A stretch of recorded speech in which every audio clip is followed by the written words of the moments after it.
Started. Cool. All right. Welcome, SciCommers. Today's mentor chat, we'll be joined by our guest mentor, Ann Merchant, who is the Deputy Executive Director for the Office of Communications at the National Academy of Science and the manager of the Science and Entertainment Exchange. So the Science and Entertainment Exchange connects entertainment professionals with scientists and engineers to find that sweet spot between accurate science and fantastical storytelling. Just so you guys know, please feel free to use the chat to put in any questions you may have. We'll also have time at the end for audience questions. And with that, we will get started. Anne, would you mind introducing yourself to our community?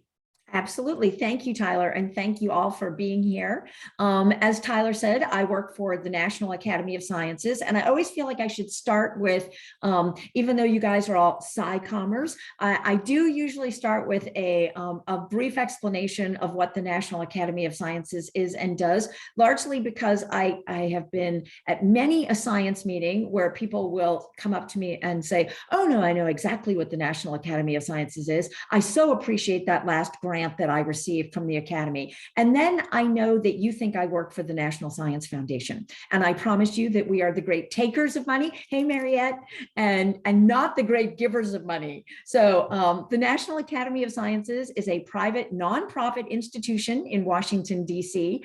We were created by Abraham Lincoln, as we like to say, in the travail of the Civil War. When Abe was kind of busy, he had a lot on his mind, and there were many things going on, but he did see the value in the way in which science could be used to inform good policy. I think he probably had sort of that national level in his head when he was thinking about the way that good policy could be informed. But the Academy, since 1863, has had a role in informing policy at a variety of levels, not just at the federal level. That said, most of the work that we do and most of the funding that we receive is from the federal government, probably about 60 to 70% of the funding that we receive. So most of us know, most of the work we're known for are big policy reports that come out from the national academies. And that includes the National Academy of Sciences, the National Academy of Engineering, and the National Academy of Medicine. And of course, we're also an honorific membership society. And so to be elected to one of our academies is a very large honor. To be elected to the National Academy of Sciences in particular is considered to be one of the highest honors in American science. But that's not what I do. I have very little to do with the core working of the national academies, because I sit in what we call the creative engagement group, and those are the teams that I manage and that I work with, and it really is kind of exactly what it says. We creatively engage with broad audiences that probably would not have very much interest in reading any of those big policy reports from the Academy, either because they would find them irrelevant to their lives, because that's not what they do. They don't need big policy reports. There is a huge cohort of people that really do need those. So I am not disparaging them in any way. But there are a lot of people that just have no need for a big policy report that's 500 pages long, or even the 20-page executive summary that precedes that policy document. There are also, as you probably well know, a great number of people that don't necessarily recognize the way that science, engineering, and medicine or mathematics are particularly relevant to their lives, period. I always say that our audiences are the people that if you met them at a cocktail party or a barbecue and you started talking about, if I said, oh, I work for the National Academy of Sciences, they would begin to look over my shoulder to try to find somebody else to talk to, because they'd be thinking, yeah, she's going to be super boring. And I really don't want to talk about science because that's not my interest. And they would be seeking the escape hatch as fast as they possibly could. And that's completely fair. For many people, they didn't always have the best experience with science, either in school They may never have actually met a scientist. In fact, a lot of data shows us that that's true for most people. Or if they have met a scientist, they don't really recognize them as that because they don't know what science jobs are. They think that science jobs are just, putting on a lab coat and working in that lab. And that's not necessarily, as we all know, not what science jobs necessarily are. And so they don't really get it. And so we instead try to not talk about science by using the word science. We instead, say murder hornets, because who doesn't want to talk about murder hornets? Because that's cool and that's interesting. And so you start from places where people do say, yeah, I want to talk about that. And we also think about the fact that it's really hard to ask somebody to be interested in something intellectually until they have first found something that resonates emotionally. You have to feel something before you want to know something. And I think oftentimes in science communication, we depend on this sort of intellectual cool factor.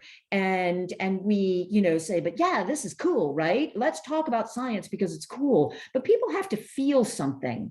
And so that's where the science and entertainment exchange, I think that was really the genesis of what we were doing with the exchange. I think the other genesis was that, again, in science communication, we often say, well, here we are, please come to us. We have something really interesting to show you, to talk to you about, to engage with you.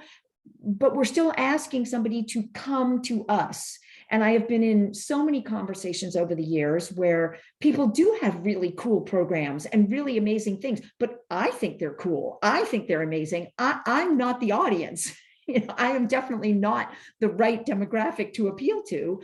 And so you've got to find a way to say, don't come to me. I need to go where you are. And so for us, when we began to look at it, film and television are where people are. They're watching movies, they're binge watching their favorite shows on the streaming services. That's where they are. You don't have to worry about asking them to go someplace new or different or risky or someplace they haven't tried.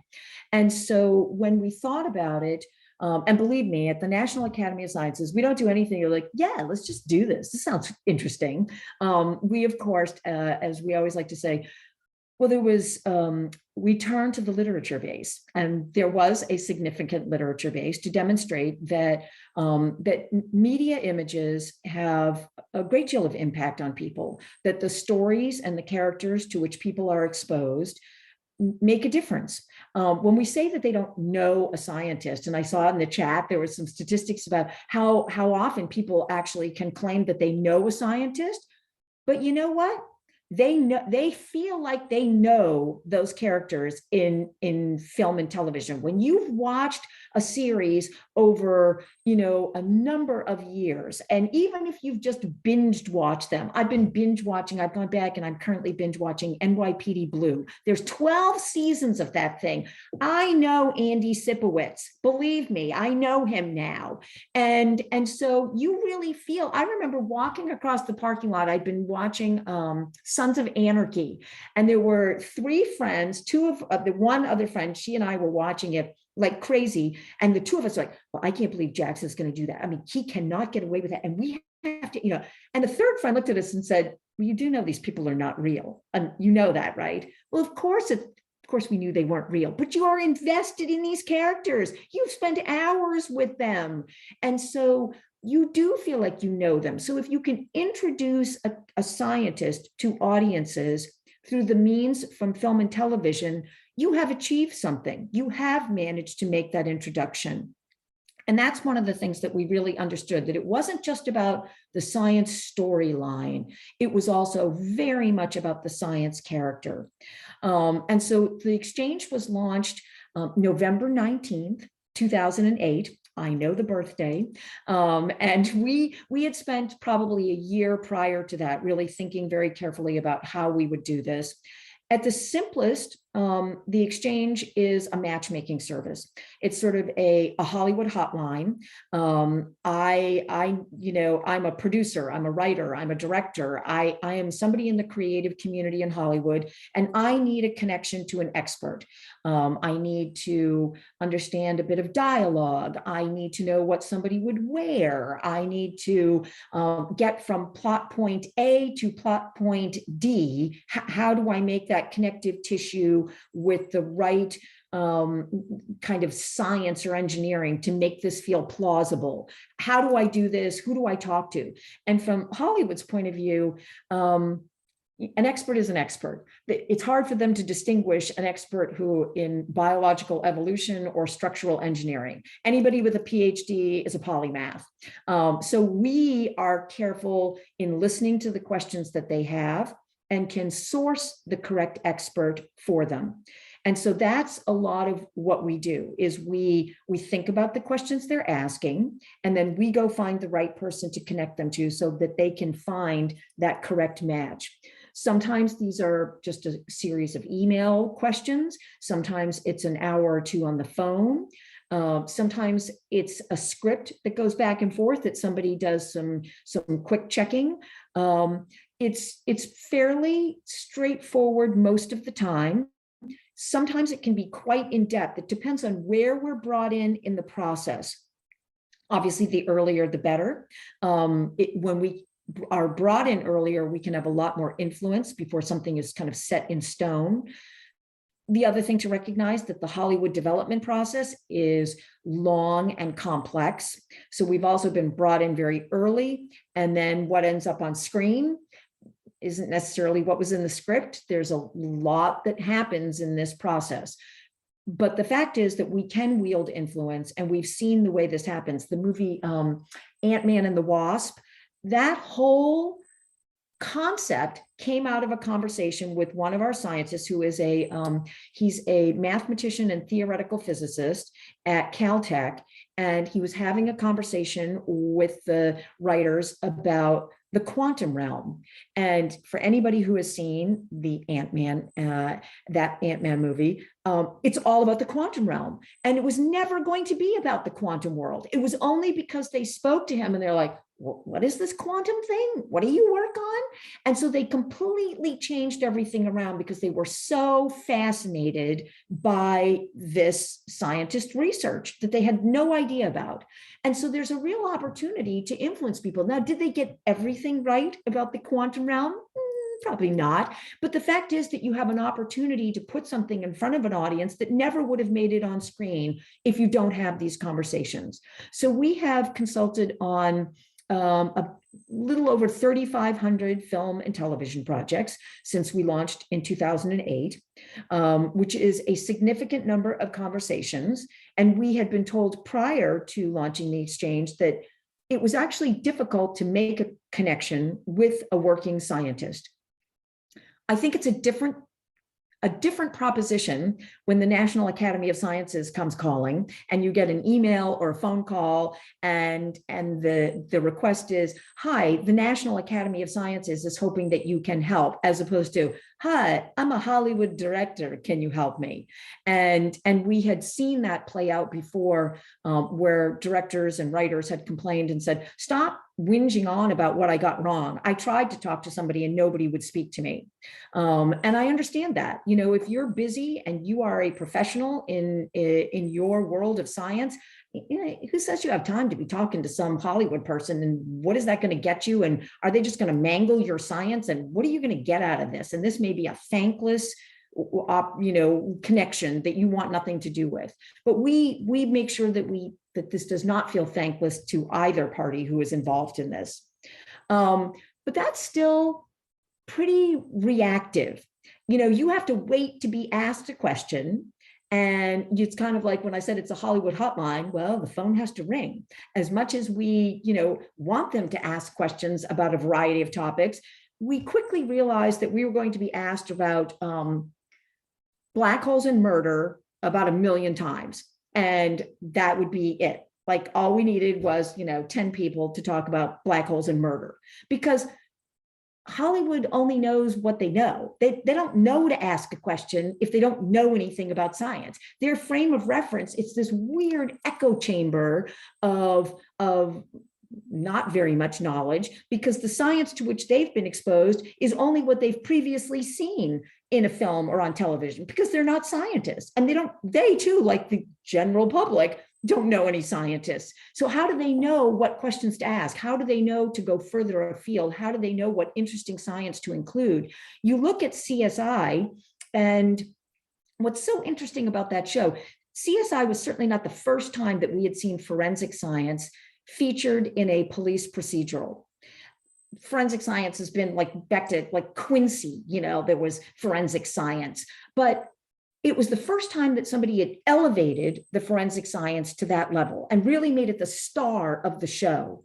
Well, that was something that was so unusual, so crazy that made that show a hit.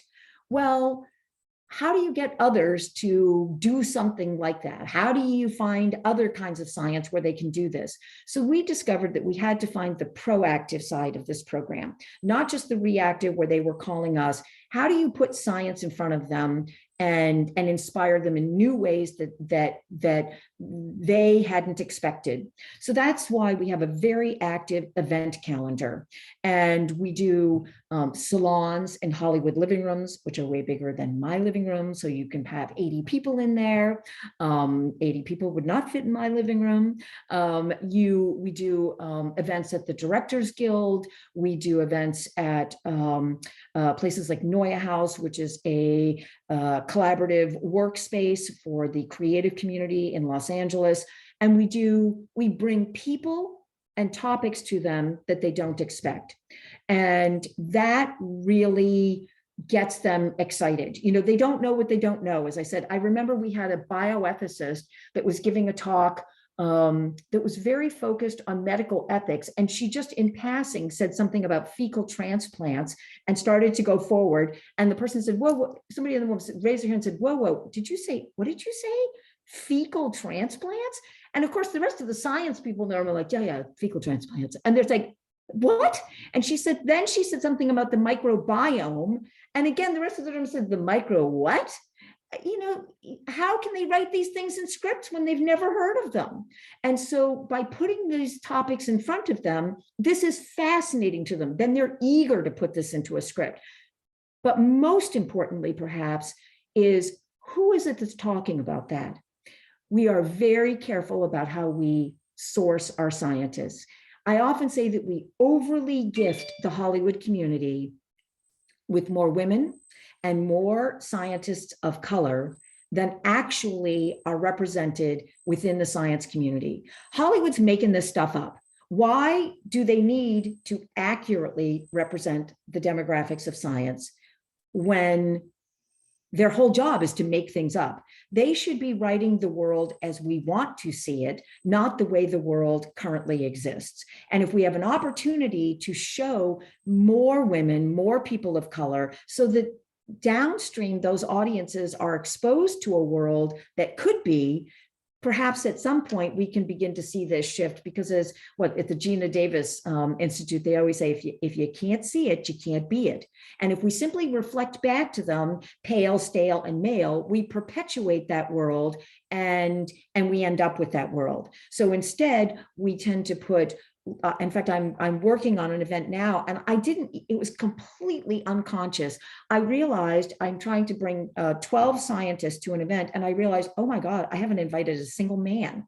And I thought, this is a problem. I at least have to have one dude. And it was completely unconscious. And I thought, I guess that's not bad, but it is true that we just really have gotten into the habit of making sure we have a lot of women and a lot of people of color that we put in front of our audience. And as our Hollywood audience tells us all the time, well, now I can't unsee these people. Of course, this is the, for the television show Agent Carter, it was a Marvel television show. It's not on the air anymore, but they asked us to introduce them to a physicist. So there's a physicist at USC, Clifford Johnson, who is originally from England, but he has lived here for many years, and he's Black. And we introduced them to Clifford, and Clifford spent a lot of time with them.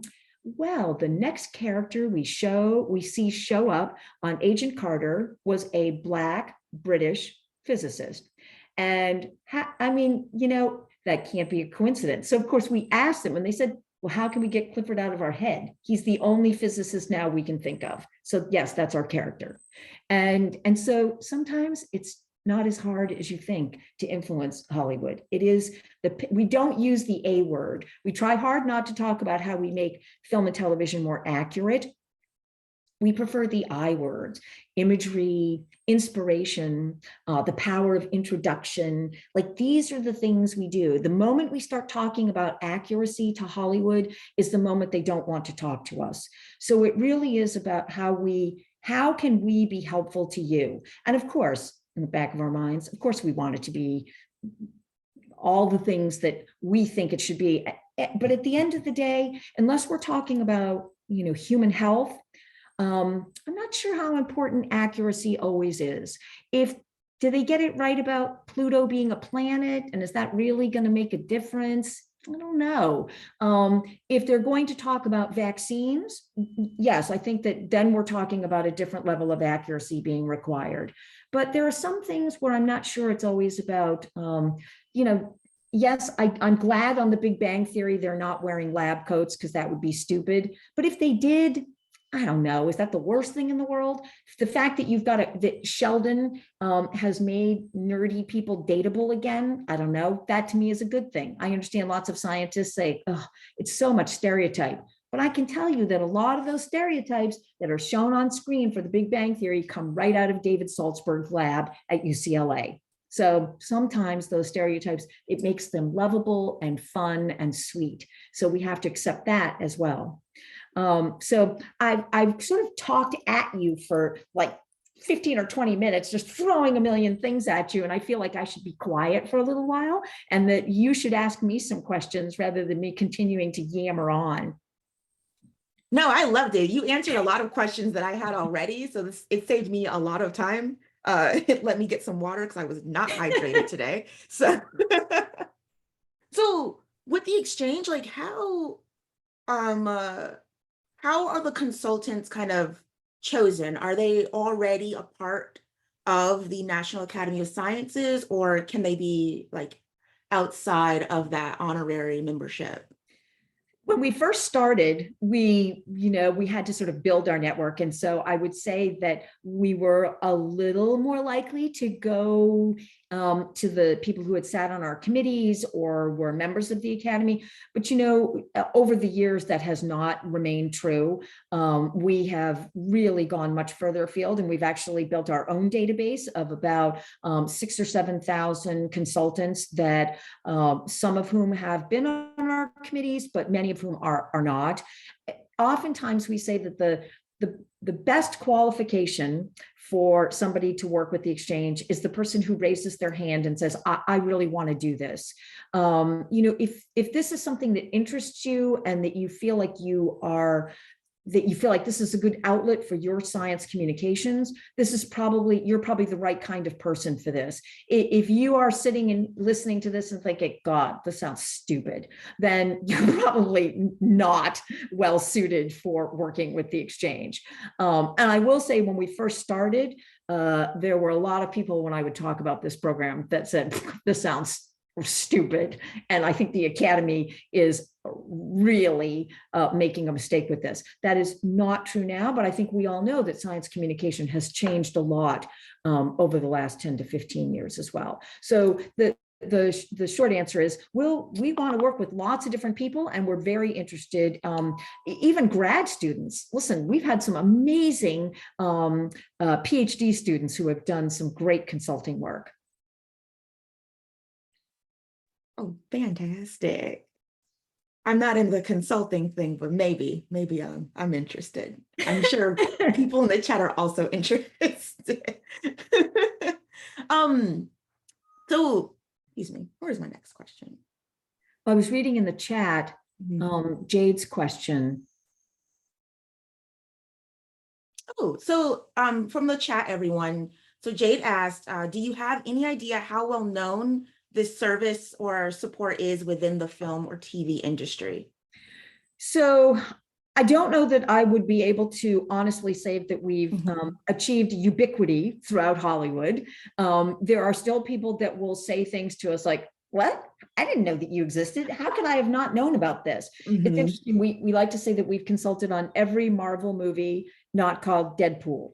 And that's because Tim Miller, whom we met after he had worked on Deadpool, said to, I remember him saying to me, how did I not know about this? And he did actually, he has come back to us a few times and we have worked with Tim since then. So, you know, as I say, we can't claim that everybody knows who we are, but it's so interesting to us that when we do get calls from a writer that we haven't worked before, it's a very word of mouth kind of thing that people will say, God, I have been hearing about you guys for a long time. So I've been meaning to reach out, or I haven't worked on a science project for a while, but now it seems right. So I do think that we are pretty well known at this point. And in fact, we've been working now with some novelists and now one novelist worked with us. He did an interview. We've been getting a ton of inquiries from other novelists. So the word of mouth has been very powerful, and our events are great networking events. So, you know, we're pretty well known. Oh, wow. So we have another question from our chat from Oya on how do we join if we are interested in participating? Yep. So as I say, the raising your hand method works really well. So if you email me and it's a merchant without the T, because that's how long I have worked at the National Academy of Sciences. In the olden days when they restricted email addresses to certain character lengths. Yes, that's how long I have been here. 33 years. I remember like the internet, what is this? Sitting around at an academy desk comparing Gopher. Oh, you can search for things. Yes, that's how old I am. A merchant at nas.edu. And and then the onboarding process really is that Sachi Gerben on our team just wants to talk to you and find out what your area of expertise is so that she can put all that information in the database. The biggest complaint we get is though that, well, somebody called me once and then they didn't call me again. It's just, you know, we do have to wait till we get more questions. You know, we have a guy that did a great consult for us on the star-nosed mole, but we don't get questions on the star-nosed mole very often. Yes. On the topic of the questions you get, are there certain fields that get a lot more questions and need for consultations than others? Yes, I'd say the brain and the mind, that's very interesting to many people. Space, astronomy, cosmology, as you might imagine, for like pure sci-fi. The social sciences is something that we've really been pushing over the last probably 5 years more, because I don't think that I sat on the floor with our social science group for a long time, and I understand well that the social sciences are the hardest sciences of all because they are the science of us. And I think that, you know, it was unclear to many of our friends in Hollywood that social science was science. But it's very interesting to people like bioethics. Once we've really pushed on bioethics, that's because what do they love more than a thorny dilemma in a first script, right? And then forensic science, always popular. Good. I'm very happy to hear pushing the social science more, because people are difficult and we don't like to acknowledge that we are. We're doing an event next month on with the American Psychological Association on cuteness aggression. I freaking love that. I have seen so many puppies that I just want to squeeze so hard. I love it so much. Marcia McNutt, the president of the Academy, sent me an email and said, Anne, I had to look that up. Oh my God. Cuteness aggression. um, Oh, yes, this ties in with our next question. We'll just take this from Virginia in the chat. So Virginia is a scientist by training, but is now a full-time communicator. Is working with the exchange something that they could look into getting involved with, or are entertainment folks looking to connect with more practicing researchers? That was exactly my next question, Virginia. Yeah, it really, they're not so into the weeds to understand or appreciate the difference. If you can answer their questions, and they're not drilling down so deeply often to really get at a very high level of the science. And sometimes we find that science communicators are some of the best people to explain something in a way that a non-expert can understand. I think the main qualification, and I think that people who are science communications folks are good at, is being willing to sort of take a journey with them. You know, we always say that the first rule of improv is important for the people who consult with the exchange to follow. There is no but, there's yes and. You know, sometimes if you are if you're a physicist and what they want to do is essentially destroy the laws of gravity to achieve some scene that they're working on, well, this may wound your physics heart, and you might just be tempted to say, like, that, you can't do that, it doesn't work, it just, that's stupid. Well, that's not going to work in that sort of relationship with the writer. Instead, you know, well, that's kind of interesting. It's often about making them a better offer. Well, you know what else you could do, because they don't know the coolest thing in science. They don't know what else they could do. And so explaining to them what you could do, though, and we saw that play out with Thor, the movie Thor, with Kenneth Branagh and his team. They offered them something to do with a black hole, and everybody in the room were like, black holes, like, everybody's done black holes a million times, we're not interested in a black hole. And so they said, well, you could use here the Einstein-Rosen bridge. Einstein-Rosen bridge. Well, that's fascinating. And they got all the way into this, and they said, what is an Einstein-Rosen bridge? Well, it's basically a black hole. And so essentially, that's exactly what Natalie Portman says in the script. So, you know, you've got to think about ways to work with them. And I think science communications people in particular are very adept at that. Oh, thank you so much. Also, +1 everyone for improv. I think it's in general very fun because I do it, but also professionals also say you should do it. So if you haven't tried doing improv, it's so great just in general for communication, but amazing for science communication. I loved when you said to bring the, like, directors and writers other options, rather than saying that's dumb or that isn't grounded in reality, it can't work. Because, like, the quickest way to make someone not want to talk to you ever again is to tell them that they're wrong. That's a stupid idea. Exactly. I was in the room with an evolutionary biologist with Blue Sky Productions. They've done a bunch of animated work, and he was talking to them about rapid evolution and different things. I said, so basically, we can have this character go to sleep, and in the morning, it ends up with a foot on its head because it could then because it needs to go faster. So it would have additional feet, but it might end up what's on its head. And you could see this guy was like, okay. But, you know, he started brainstorming with them, and they had the best time. I mean, and they came up with some really interesting ideas, because he didn't shut them down like, well, that's not how rapid evolution works. He just sort of ran with it, and they came up with some amazing ideas. Oh, I love it. From the chat on the topic of getting involved, are there any specific qualifications for graduate students? So specifically in our chat, this person has a master's and is a year away from PhD. would a master's be enough to consult? Sure. I mean, really,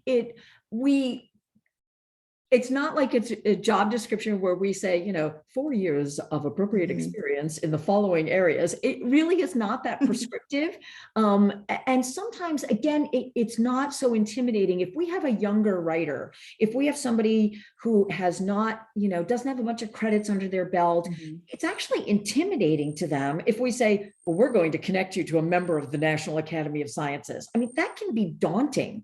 And so we really, all of these connections that we make, they are done one by one on an individual curated basis. We're not just, it's not robo exchange. Like we're actually looking at every email, thinking about it, looking at our database, thinking about the people we know. And so if we have somebody who writes to us and says, I'm working on my first script, and sometimes they're very hesitant, I'm not sure I want to take somebody too much time. We say, listen, we know a really great PhD student who probably would enjoy talking to you.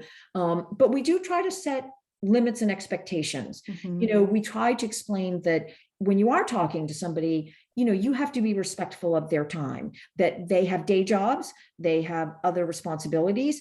And sometimes we've gotten back, and we do tell the Hollywood people, this is probably how much you should expect to rely on somebody, how much time you should expect to ask of someone.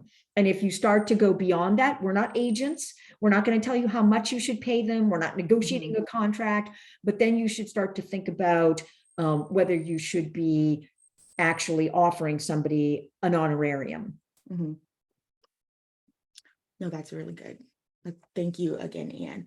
So have you noticed any, I guess, it's like social triggers that have led to upticks in certain requests, like maybe major scientific breakthroughs or, large scale public health events, possibly?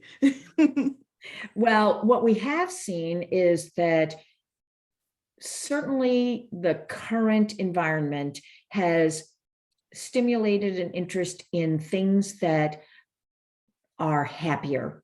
During the I would say, because we've been doing, when we came home at the beginning of the pandemic, obviously our in-person event programming went away, but we decided, and we'd never done virtual events like many other people, but we decided we would jump into the virtual event space and see how that played with our audience. And it actually was extremely successful.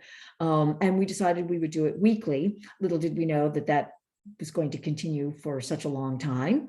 But we always had a very large audience. But what we started to notice over time was that initially there was a lot of interest in the medical and health space, but that started to become our least interesting programming to people, that they became much more interested in things like cuteness aggression. They want things. What's the trend in Hollywood right now is it's always sort of the opposite of the popular zeitgeist. If things are depressing right now and things are not happy, that's when they all want to write things. Comedies are very big right now, and things with happy endings and the feel-good family stories, or the escapist murder mystery, like you're seeing, like Only Murders in the Building. Like people want that kind of consulting. So where we do see is, yes, popular events can push things in a certain direction, and we are sensitive to that. Yeah. And so our events will follow that trend. Like our events have really started to be what's really cool and interesting. No, I also love that. That's so great. I'm waiting already on my calendar, just every day, a cuteness aggression movie or show. I'm waiting. I'm for it. So actually, I guess it's a more personal question. How did you how did you get to the exchange? So, as I said before, I've worked at the Academy for a really long time, and I came into it via the National Academies Press, the publishing division, because that was my background, was in publishing. And the Academy, we're always on the forefront. The Academy, it was when Bruce Alberts was president, so it would have been in the I guess sort of the mid 90s. I guess we sort of looked around and said, science communications, people seem to be doing it. Maybe we should be doing it too. I don't know. And so, but we didn't really want to like go all the way in because maybe they won't keep doing it. So basically they turned to me and my boss at the time and said, well, you people, like you're marketing people, that's kind of like communications. Why don't you kind of do that? And then we can say we have communications capacity at the National Academies. So, so my boss and I, we got these business cards that basically said I was the marketing director for the National Academies Press. So then I became the marketing and outreach director.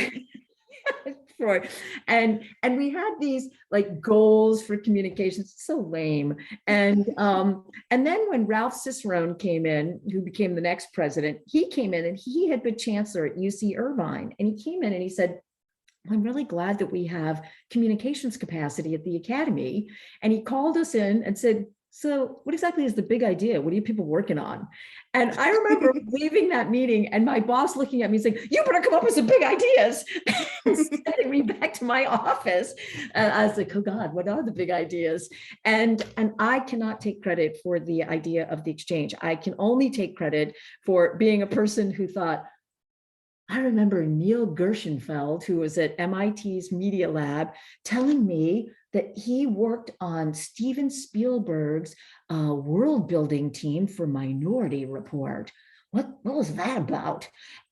And I had read some paper about, media influence. Like, I remember that. Is that a big idea?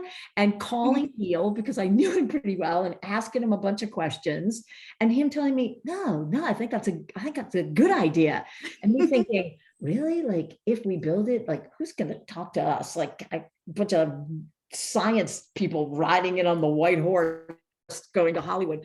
And I kept calling Neil, and I think he just and he's heard me say, I remember him hearing me say this at giving a presentation, saying, and I'm sure he was just like, God, what is wrong with this woman? I've told her about 5 times, yes, you should do it. And me thinking, really? And I kept reading papers. So I finally wrote it up. And because Ralph, I always used to say there was DC Dr. Cicerone, and then there was Hollywood Ralph. And Hollywood Ralph was like, yeah, it sounds like a good idea. This is a big idea. And he signed off on it. He went to Los Angeles. It's a long, involved story, but I've already made it long enough. But he signed off on it, and he told me, you will not get funding for this. Nobody else is going to think this is a good idea. He was right. My first grant request was quickly turned down, and he said, I told you, you're not going to get money, so I'm going to give you the money.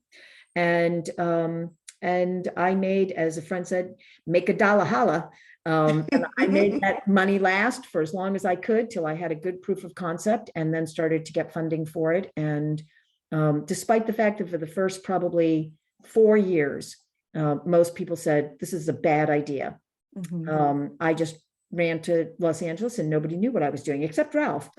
And he kept telling me, keep going, it's a good idea. And and I had the freedom to do this because nobody else wanted to do it. They all thought it was a bad idea. Well, and it's been a good idea, and it's only becoming a better idea. And we didn't invent science consulting. I mean, clearly we did not invent this, but I think the thing that we did differently, and actually I corrected Ralph all the time about this, was not focusing on accuracy. It was always the conversation. It was never about what can you do for us, Hollywood? It was what can we do for you? And I always said, we have to go into this like, I don't know, use the science, don't use the science, really doesn't matter to us. Accurate, not accurate, it's fine, whatever you want. We don't really care. We're just here for you. It's free, whatever. And as soon as you acted like, we don't really care, they were like, oh, okay, well, so you're not going to beat up on us? Like, this doesn't, you're not doing this for your own purposes? You don't have a motive? No, like, we're just doing this because, it's the National Academy of Sciences. We just like that. We just like it. We just like that. Yeah, we just like that. Abe Lincoln told us to do it, Just Abe told us. I love it. If you guys don't have mugs that say that, you should get mugs that say Abe told us to. Um, have you found that the consultants that you've put in contact with these producers and other like project people, those who have kind of internalized that messaging of we are just trying to help Hollywood where we can, Yes. giving them some options on whether they take it or not, have they been more successful as consultants?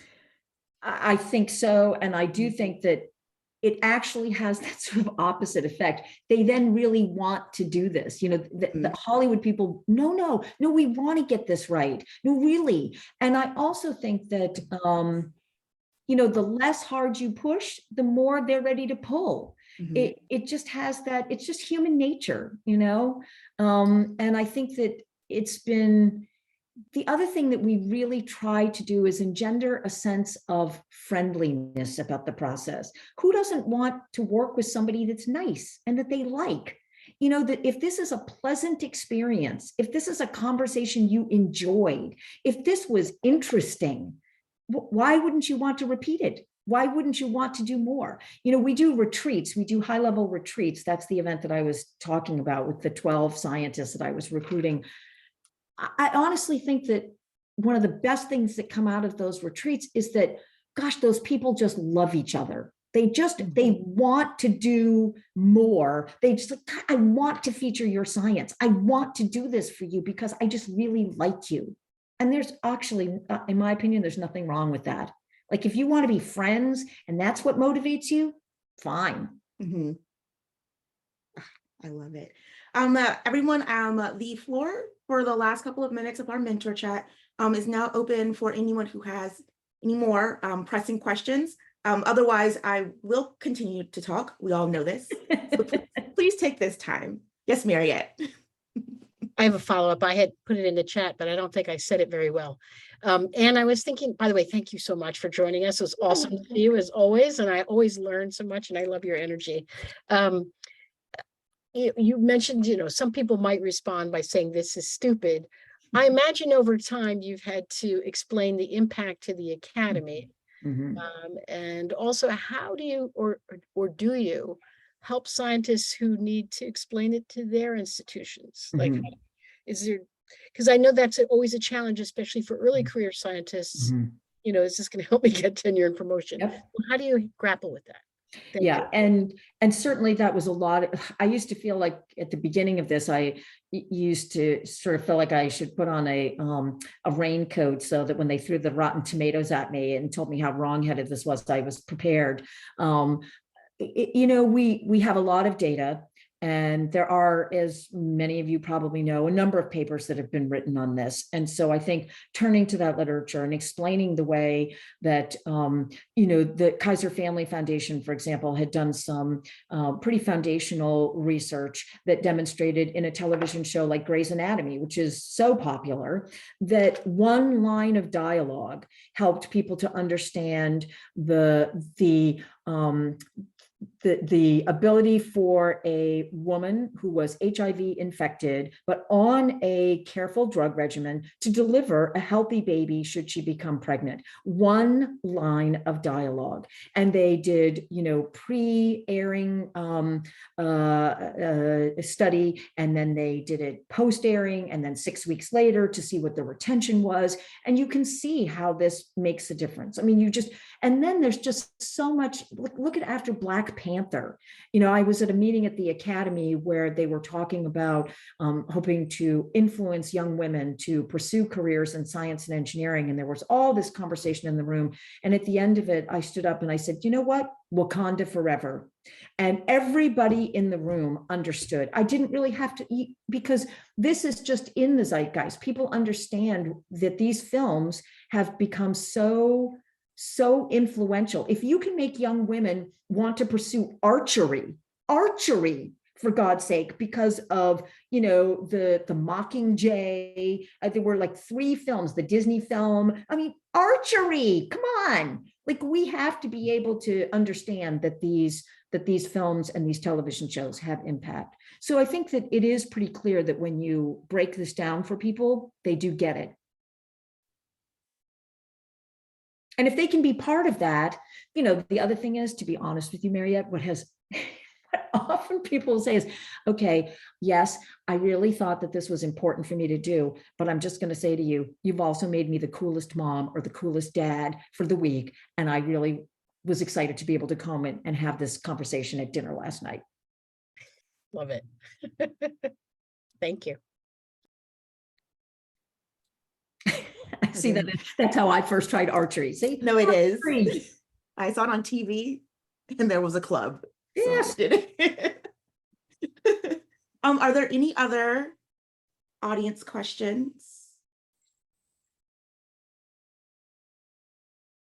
I'm not seeing any. That's fine. I have more.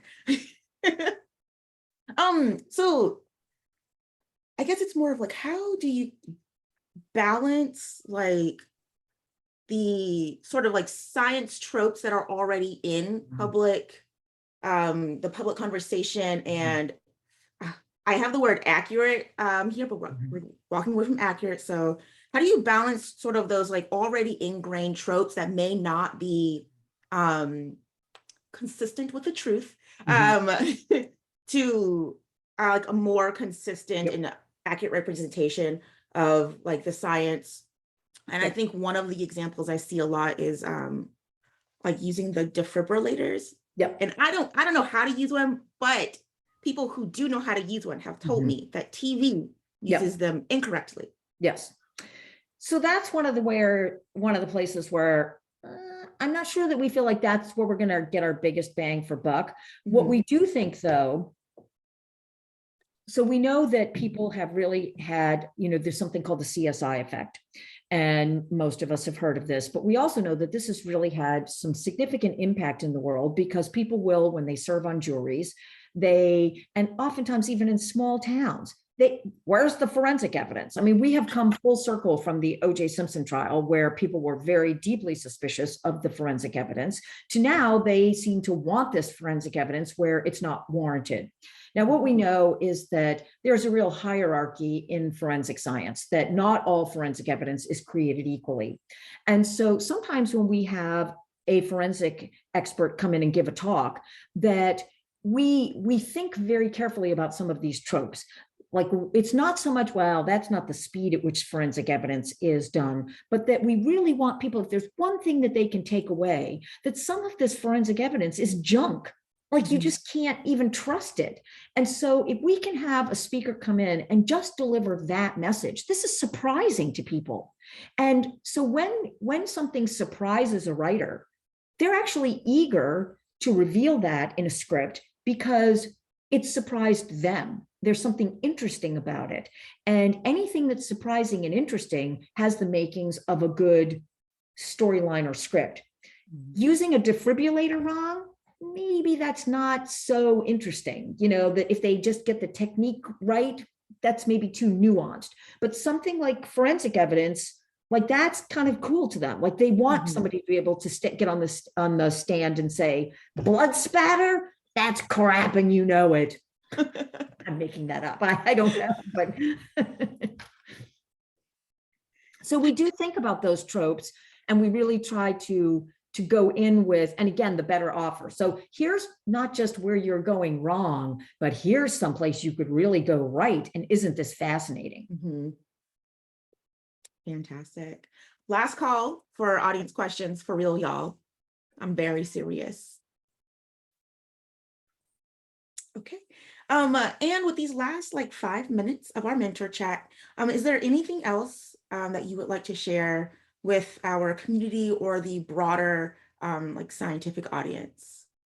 So the exchange is not the only thing for which I have responsibility. As I said, my group is called the Creative Engagement Team. But I think the one thing that all of my teams share is this notion that science, and I know all of you are the audience that says, well, yeah, science and engineering, it's all completely fascinating.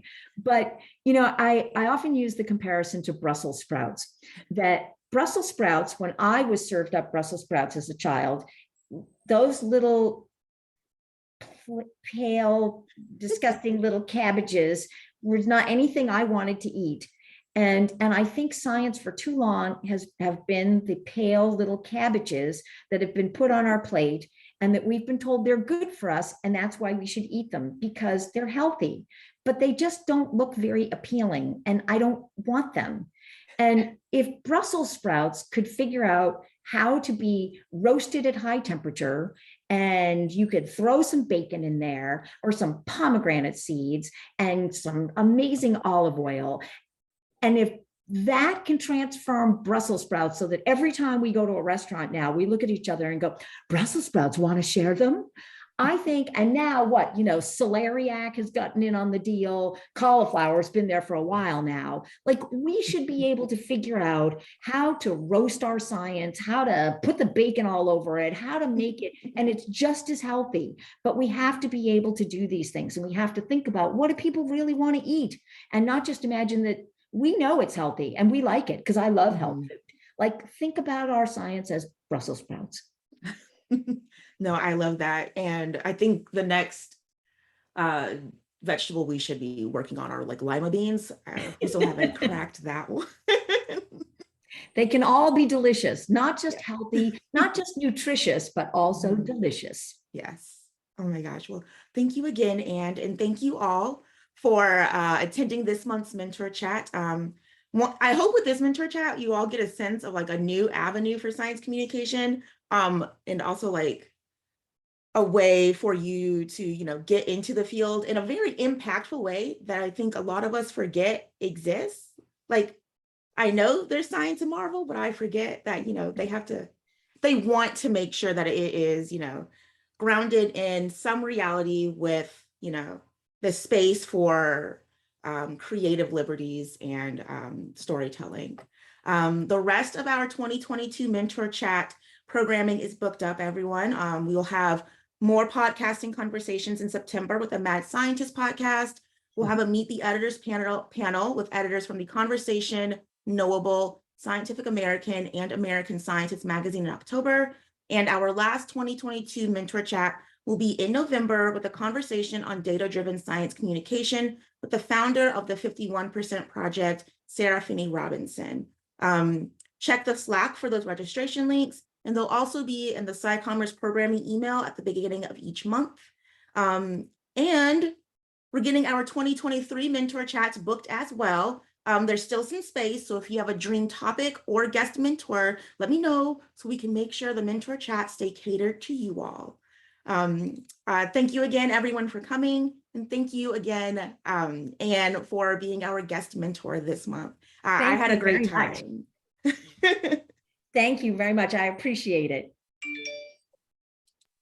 Thanks, Anne. Appreciate it.